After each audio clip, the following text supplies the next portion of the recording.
Vaheguru Ji Ka Khalsa, Vaheguru Ji Ki Fateh. Jiana Sangat and welcome to The Breakfast Show every Saturday morning as we try to bring you some inspirational guests and amazing organisations that are doing some fantastic work in the community. Aaj Da Jehra Show Hega is one of them, where we have an organisation called Meet and Mingle. It's a voluntary non-profit charity organisation founded by Aqsa Marshall in January 2013. It was established to help women in Slough who feel lonely, isolated, depressed or stressed. The group helps to empower these women and support them through difficult stages of their life and encourage them for wholesome living whilst building lifelong friendships and having fun.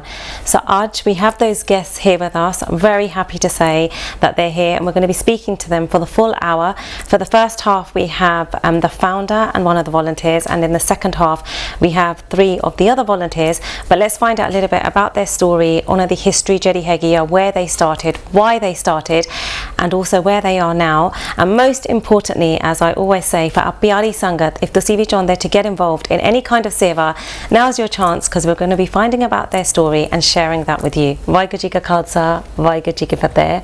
An absolute pleasure to have you here today. I feel so happy, as you can see, because you're an amazing organisation doing great work, and that's the whole purpose of what we want to find out. So if you could just give us a little bit about your name and introduction to yourself, please. Thank you, Minpreet. My name is Aqsa Marshall, and I'm the founder, chairperson of Meet and Mingle. Meet and Mingle started 5 years ago, and we just started as a very small group.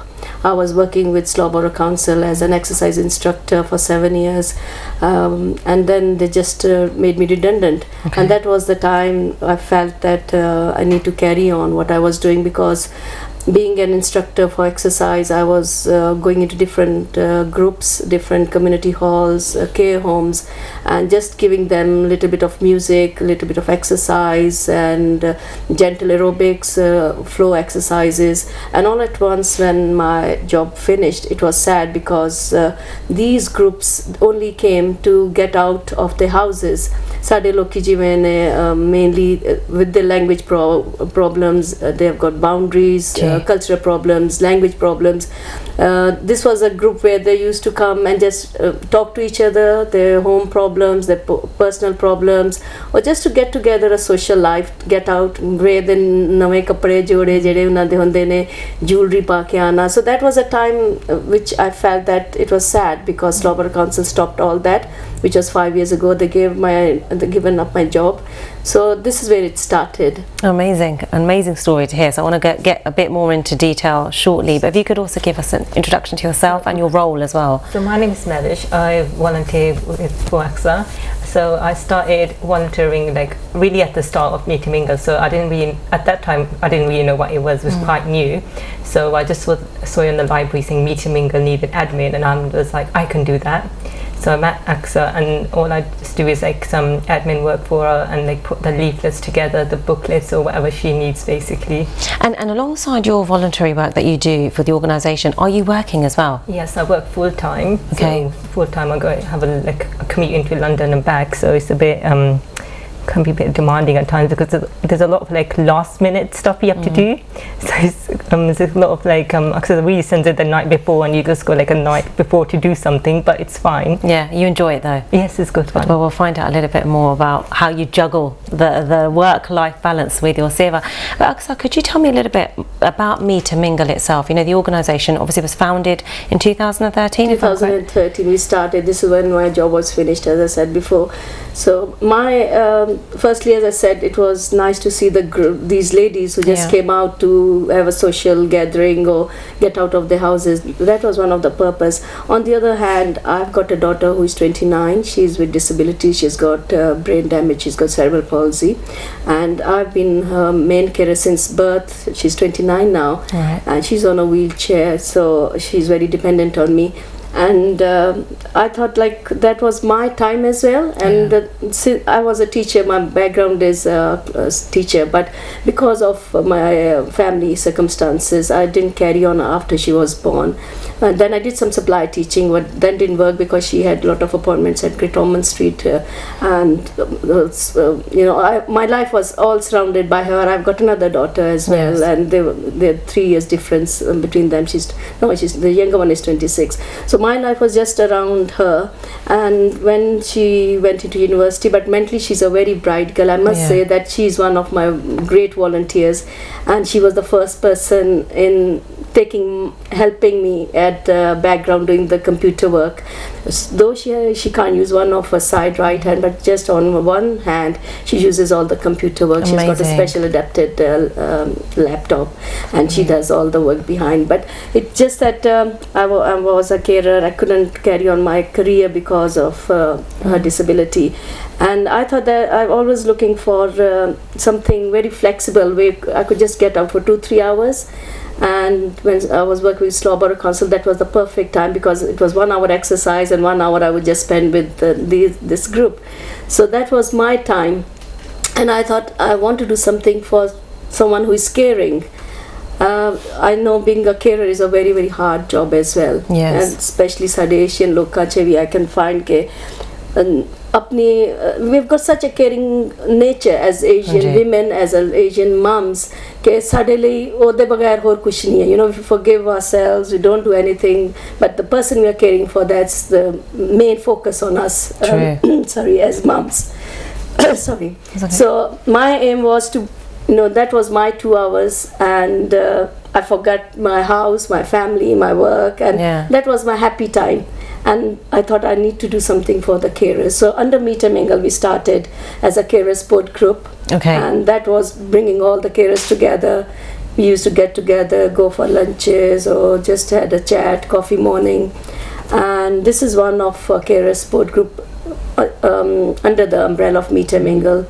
The other Meet and Mingle we have is a cancer sport group, which we run under Meet and Mingle umbrella. We started 3 years ago with the cancer sport group, and that was started with 2 of our ladies from a group who came in the beginning, and they had cancer, and they were very, very keen with our group. उन्होंने उसी कैसी appointments तो आने chemotherapy तो आने, and that was the only time they came straight from chemo, and they wanted to come to the group because that was something different to hospital home, and this was the time they would chat, sit down, have tea, biscuits, talk about different things than their own illnesses. Yes. So we run that as well. And we also run a working women that started I think 2 years ago, and that was with all the lovely program we have. Most women who are working, they can't get us in because we do during the daytime, and then they were really after me to have something in the evening where they could join in all the programs we do. So we got them the working women in as well. And you've got so you've got these different groups, obviously. Where are they actually based, and how many people do you get coming into them? Could you talk to me a little bit about that, the setup, and how it is? As I said, Meet and Mingle is an umbrella, and underneath we have got the cancer sport group, the carer sport group, and the working women, and we are also in a pipeline to start a working men. The working women, as I said, this is how it started. And with the cancer, we have 2 ladies who were the main people who wanted to start, and we started. And unfortunately, I'm going through cancer myself. I didn't know I will be one of them.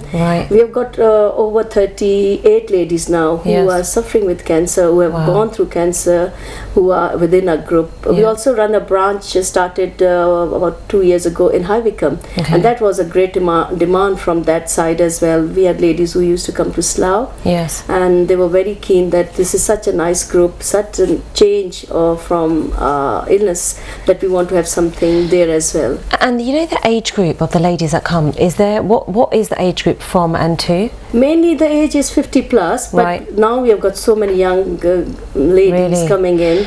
And share a few stories with me, like not giving names or anything, but some of the ladies, for example, that have been diagnosed with cancer, are they from an Asian background, or is it mixed backgrounds, and what is their stories in terms of, have they been able to share their illness with their family? Do they talk about it openly? Because I know we're going to talk about your story as well in this, because I want to get that out there, because it is a truly inspirational story.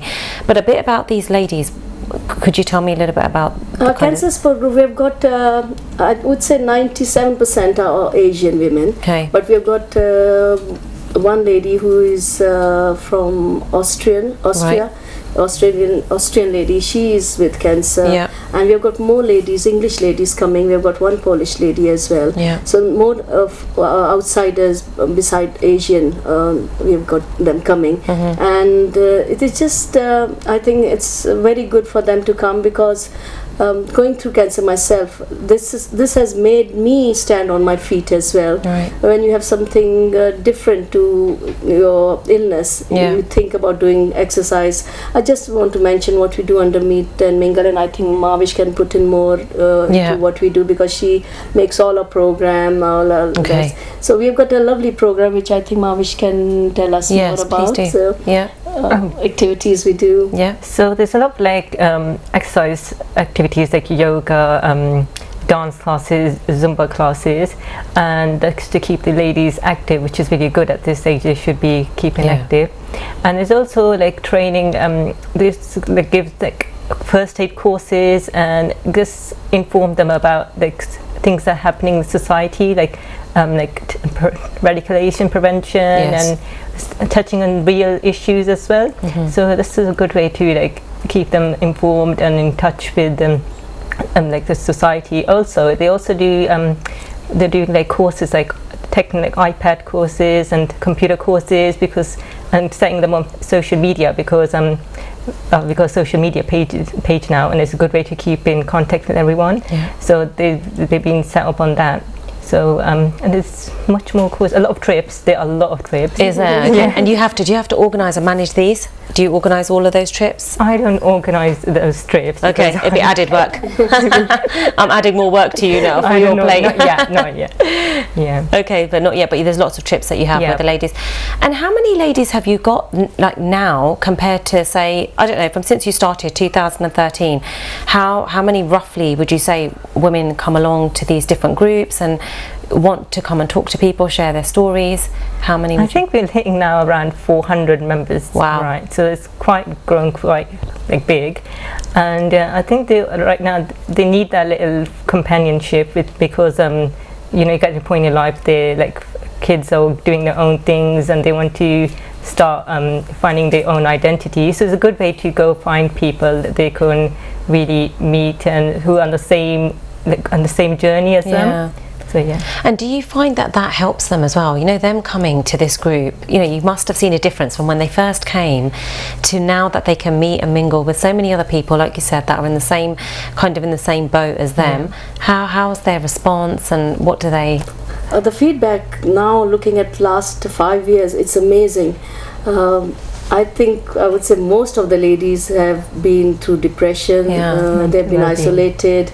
They don't know what to do. All they could do is in the kitchen. And the I would say the beauty I found was when the daughters or daughter-in-laws were bringing their mums to register. We have a registration form which they have to register. It's, they have to fill in all the forms. And I really feel so happy when I see, you know, there was a time when mums take their children to a nursery or to start a school. And now the daughter-in-laws or daughters are ringing me and bringing their mums. Even I had a few sons. It was amazing to see them. And they were standing outside watching their mum, and, you know, they would tell me, oh, please look after her mom, she's a bit shy. And you know, when they see their son or daughter after we finish a session, and she would be, oh, I had such a lovely time, I would like to register. You know, first we'd give them just a taster, sit down, watch what we do. If you like the surrounding, you like the ladies around, and this is the beauty of it, which touches me so much. Like, you know, the daughters, and they're bringing the mom, and the moms are feeling so excited. So this is something which we like as well. And in terms of your volunteers as well, actually, how many volunteers have you got helping out in the organisation? At the moment, which are everyone is a volunteer in our group. We have got all the one, and we haven't got any paid workers within the group. But mainly, as I said, Mavish is one of the first one who is doing volunteer work with us. My two daughters, Asa Marshall and Anna Marshall, they do a lot of work behind at home as well. But beside that, I've got a team now. We have got about 16 ladies. Out of them, 10 are the main one who are physically looking after the group. Especially with my illness last 8 months. I haven't been in the group. I was diagnosed with cancer, ovarian cancer, Right. in August 2017, last year, 10 Okay. months ago. So I wasn't in the group since April. So I'm so proud of all these 10, 12 ladies, and also ladies behind the scene like Mavish, Yes. who have kept the work of the group going, and it has been at the same standard. They never missed a day. Right. Because of my absence, or because I'm not there, or I'm not doing anything. These ladies have looked after the group so well. Rather, someone was asking me, has the standard gone down? And I said, rather it's gone more above yeah. as well. Yeah. So I'm very proud of these, specifically 10, 12 ladies. And beside that, we have got physically who are present there, who help around in running of the day-to-day sessions. And I think any organisation, if you've got a strong group of volunteers, will definitely make that prosper and grow. And it seems like you have got that, and you've got that family feeling that I could tell, obviously off air when I met the other ladies who we will be bringing on. But you can see that you've got that in the organisation, which is amazing to see. And I can understand women that come in, why they come in, because they probably feel like they're part of a family, which is really good to see. But I'd like to really talk a little bit more about your story, you know, your personal story of where you got diagnosed with cancer, you know, where you are now, and because you said you had stage 4, where it was, could you tell me a little bit more about this, because I think that would help our viewers to... My cancer came very suddenly, and it was very shocking. I didn't expect this. We had a board party. We do a lot of trips, as Mavish mentioned. So we had a board party on Friday, and just 2 weeks before, I had no symptoms of this ovarian cancer, and I've been to Canada's Toronto to see my sister. So as I came 3 years before this was diagnosed, I just felt a bit tired, and I thought it was something relating to my jet lags and not settling in. Yeah. And then I think a few days before I went to my GP, I started feeling a bit of bloating as well. And again, I thought maybe I haven't been eating them, you know, when you're all together with sisters and family, and maybe I didn't eat the way I should be. So they was not the main signs of ovarian cancer, and sadly ovarian cancer hasn't got any signs and symptoms specifically which can be detected. And the other thing is, it hasn't got any screening, any test it could be diagnosed. So this is something we are trying to help cancer research to do them. We are doing fundraising and getting some funds to give to cancer research to get this screening done for ovarian cancer, because this is not detected. Okay. There's no program like breast screening. You have mammogram or cervical screening or bowel screening, but unfortunately ovarian cancer hasn't got any screening yet. So they're doing a lot of research. So I just started like that, and I went for my blood test, and I was very lucky to have a very good GP. She did all my tests, and with that test she did a blood test called CA125, which I didn't know at that time. Right. But with my bloating, with the complaint, I said I'm feeling tired. She said we'll do all the tests, and she did CA125, or a blood test, which was the first point of the diagnosis. And she called me 2 days later. She said your blood test hasn't come good with ovaries, so we want to have a few more tests. So she did a scan at Wexham Hospital, and then MRI was done, and a CT scan was done. And at that period, I thought there must be something serious, because appointments were coming just in a few days. I was getting, within, like I would say 10, 12 days, all these appointments came. So I asked my gynecologist locally if this was something cancer, and she said we don't know yet, but there's something wrong with the ovaries. So she said we are referring you to London Hammersmith for the specialist. So as soon as I went into London Hammersmith, she just said you've got the aggressive cancer, stage 3C, which is the second last stage, and it has spread all into my abdomen organs, went into my lungs, my diaphragm, and ovaries are very low down, but it had spread so much into my bowel, my gallbladder, my appendix, liver, kidney.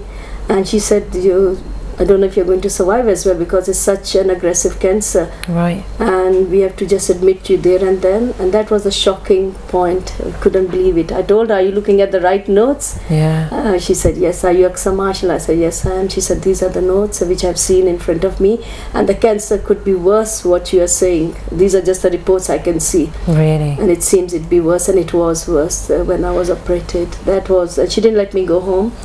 She said, we have to get the surgery as soon as possible, because it spreads very quickly. Yeah. And we can't lose any time, because usually Dr. Fotopolo, she's one of my consultant, and she's looking after me, and she said usually the GPs send them very late. As I said, sadly it hasn't got any proper diagnosis, and GPs don't send for a test which is CA125, which is not 100% accurate on ovarian cancer, but it is something that can give alarm that something wrong with ovaries. So I was operated, and unfortunately there was a lot cancer in me, and very lucky to have Dr. Christina Fotopolo. Yes. And she did the cleaning, they call it, forgot the name, but she did all my cleaning. And I asked her, is going to be hysterectomy? And she said hysterectomy is only a little bit of your surgery. The main thing is opening you all up, taking the organs out, cleaning inside my walls of the uterus, my abdomen, my stomach, and this is how we are going to clean and do everything. We've got about 5 minutes left, and obviously I want to obviously touch a little bit more about how you dealt with that illness, and really I guess what your advice would be to people watching, because you've got a lot of other ladies that have come in to meet to mingle that also have cancer, but what would you like to say in terms of how you deal with it and your advice to people that are watching? I would say cancer is such a hard, difficult journey. It's a battle. This is what the word struck me when I had cancer, that it is a battle. You're fighting, and one after the other. I didn't like to go for chemo, and I told my consultant I don't like to have, and she said, you have done such a big surgery. It was an open, like a big debulking surgery. She said you have to go through. It's very hard with chemo as well. My hair, my eyebrow, eyelashes, this is new hair I'm getting now, but it just changes you. But what made me going was my support from my family, my friends, and especially Meet and Mingle. This is I would say my main second family now. With all their prayers, with their support, I'm standing on my feet. And I think just focusing on something positive, something to do, made me better. And my consultant is so happy that with Meet Mingle we can do that. She's coming on 18th August. I invited her to come.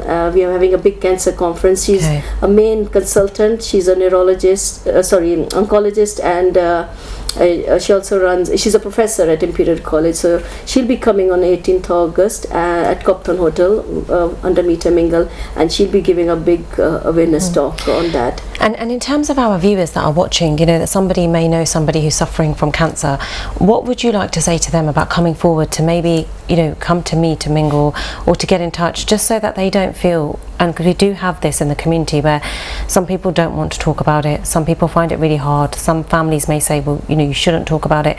What would you like to say to encourage those that may know somebody or maybe going through that themselves to come forward? I would advise, I don't know, it's very personal. I was very open with what I was going through, but some of our Asian families or Asian ladies, they don't want to share, which is a sad bit, because we are part of Macmillan, and this is Macmillan. It was pushed by Macmillan to start this Asian Cancer Support Group, mainly because as an Asian group, this is open to everyone, but being a majority of Asian, Macmillan pushed us to start this group because language barrier and other problems, cultural ones, and especially as you said with ladies, or many ladies, they don't want to tell their husbands. I've come to stories where ladies, they don't tell their families, and it is too late. Yes. So they can't do anything. They want to just keep it to self. They don't want to give, I think, problem to the family. They don't want to see the children suffer. And I would advise them to please be open, tell them, because there is very good treatment these days. And if they can see any signs, symptoms, tell your family, so they can get the doctors early stages and get them better. We've got a couple of minutes, and I want to know from you really, now that you are where you are, you've been through the illness that you still have got, right? You're saying that you still do, I'm still having treatment. You're still having treatment. But look at you. You're doing the seva that you're doing, this voluntary work. You've got a smile on your face, really positive. That in itself for me is such an inspirational thing to see, that you've got on with things, you haven't stopped doing what you're doing. What is it that makes you do that? I think my volunteers. these are the volunteers. If they were not encouraging me or they were not supporting me, I don't think so I would be. And all the credit I give not to myself but all the good ladies who are my volunteers. Mavish, I've got Surindarji, Jasveer, Charanjit, Aruna. She's a web designer. She wasn't well, she couldn't come. But I think without this support I wouldn't do anything myself. And I'm really proud of my team, all their hard work, their support, and this is all voluntary. And they've got so much to give, and I think the blessing is they have the same kind of heart, which they're thinking on the same grounds, and they don't want fame, they don't want money, but all they want is to serve other ladies. And when you serve ladies, it's the families you're serving. So I want to say big thank you to all my volunteers who work behind, like Mavish, my daughters, Aruna, our treasurer, accountant Loveness, and the ladies you meet who are the main pillars of Meet and Mingle, who have looked after, especially during my absence of my illness. Amazing. Thank you so much. We're going to be having them on anyway after the break, but it's been amazing to hear both your stories, so thank you. Sangatji, so as Aksa has said, we've got the 3 other volunteers that are coming on after the break. So for now, we're just going to go for a very short break. This is Jada Gapilio, and have a biscuit, as I always say, and join us after the break where we find out a little bit more about the organisation. Vaheguru Ji Ka Khalsa, Vaheguru Ji Ki Fateh.